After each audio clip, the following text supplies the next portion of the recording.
আবারও একটা বাসা বদল। হ্যাঁ, এই তো জীবন।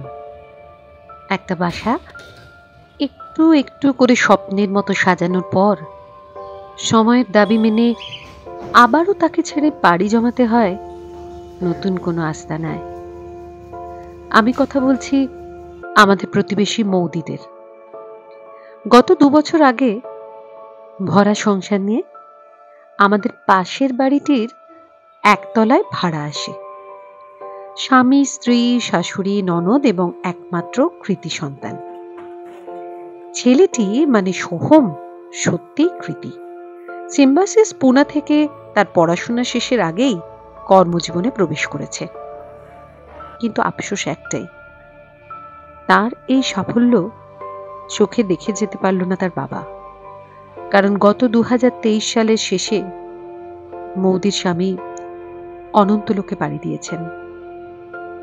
আজ যখন এই ভাড়া বাড়ির মেয়াদ শেষ করে ওদের যাবার বেলা উপস্থিত, তখন দেখলাম জেঠিমার চোখ চিকচিক করছে। ভাবছেন ছেলেকে হয়তো এই বাড়িতেই ফেলে রেখে যাচ্ছেন।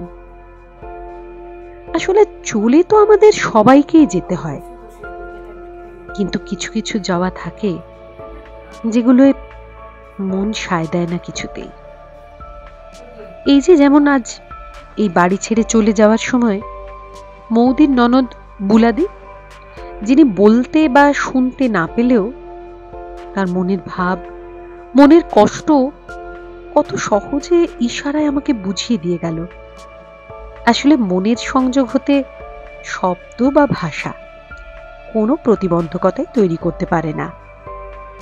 আর তাই ওকেও আমি বলে দিলাম, অন্য বাড়িতে গেলেও ইচ্ছে মতো যেন গার্জিয়ানদের সাথে অবশ্যই এখানে চলে আসে। আমরা তো রইলামই। এক এক করে ঘর থেকে সব আসবাবপত্র বেরিয়ে যাচ্ছে। বেরিয়ে যাচ্ছেন দেবদেবতার মূর্তিরাও। ফাঁকা হয়ে যাচ্ছে ঠাকুরের সিংহাসন।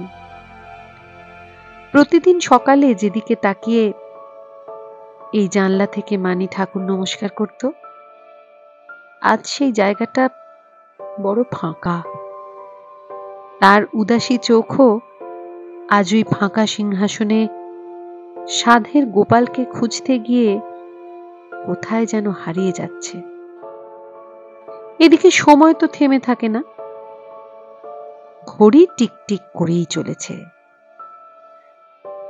তারও এবার দেওয়াল থেকে নাম্বার পালা।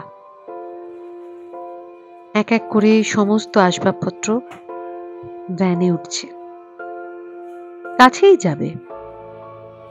আবার সেখানে নতুন করে শুরু হবে সংসার গোছানোর পালা। তবে এই বাসা বদল নিশ্চয়ই আর বারবার করতে হবে না, কারণ মৌদির ছেলে সোহম সে অবশ্যই এবার মাথার উপরের এক নিশ্চিন্তের ছাদ তার পরিবারের জন্য তৈরি করবে, এটা আমার বিশ্বাস।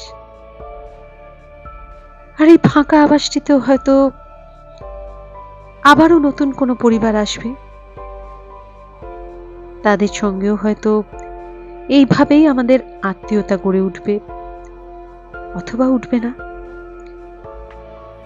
সেই সব কথা ভাবতে ভাবতে মৌদিদের সব জিনিসপত্র নিয়ে শ্রীকানন থেকে ভ্যানের ওই চলে যাওয়া এক দৃষ্টে দেখতে লাগলাম আমরা। আর মনে মনে বললাম, সব ভালো হোক।